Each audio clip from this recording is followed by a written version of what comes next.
सनातन धर्म के अपमान को लेकर अयोध्या में सोमवार को तपस्वी छावनी में धर्म संसद का आयोजन हुआ, जिसमें हनुमानगढ़ी समेत अयोध्या के प्रमुख मठ मंदिरों के धर्माचार्यों और संत महंत शामिल हुए।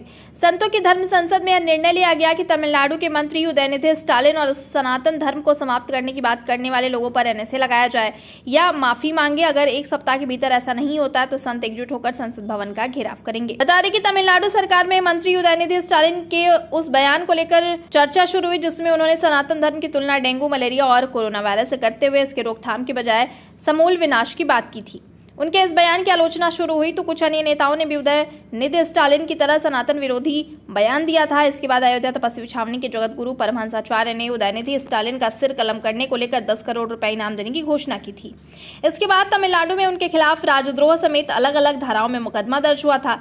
इसके बाद भी सनातन धर्म पर विवादित बयान देने का सिलसिला थमा नहीं तो अब संतों ने अयोध्या में धर्म संसद बुला ली। इसमें हनुमानगढ़ी अयोध्या के साधु संतों के साथ साथ कई प्रमुख मठ मंदिरों के धर्माचार्य शामिल हुए। आज सनातन धर्म के लेकर के जिस तरह से लोग अमर्यादित बयान दे रहे हैं, कोई इसको जो है तो मच्छर बता रहा है, कोई बीमारी बता रहा है, कोई कुष्ठ बता रहा है और समाप्त करने की लगातार धमकियां दे रहे हैं।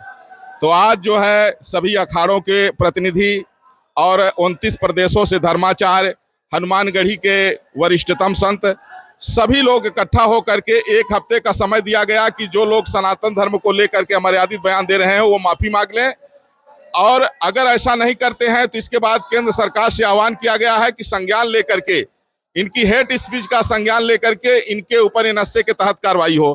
क्योंकि सनातन धर्म को समाप्त करने का मतलब यह है कि बाबा साहब भीमराव अंबेडकर ने राम दरबार को जो है संविधान में रखा है, तो राम ही तो हमारे सनातन धर्म के विग्रह हैं।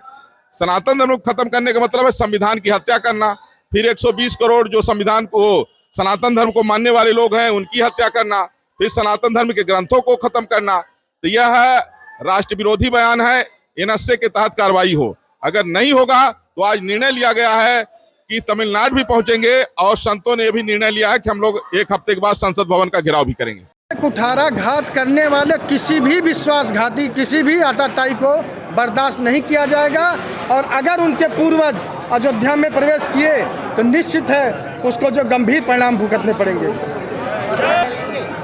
निश्चित है हमें आतंकवादियों तो आतंकवाद तो उनका काम है आतंकवाद करना, लेकिन आतंकवाद विरोधी जो भी कार्य अपने भारतवर्ष में रह के व्यक्ति कर रहा है वह आतंकवादी ही है। निश्चित है आज मंदिर में नहीं, अयोध्या में अगर उनके पूर्वज, उनके वंशज कोई भी आ गया तो निश्चित है उनको हलने नहीं दिया जाएगा, अयोध्या में प्रवेश नहीं करने दिया जाएगा। क्षमा मांगने के बाद तो कोई भी आ सकता है, क्षमा मांगने तो बात ही खत्म हो जाती है।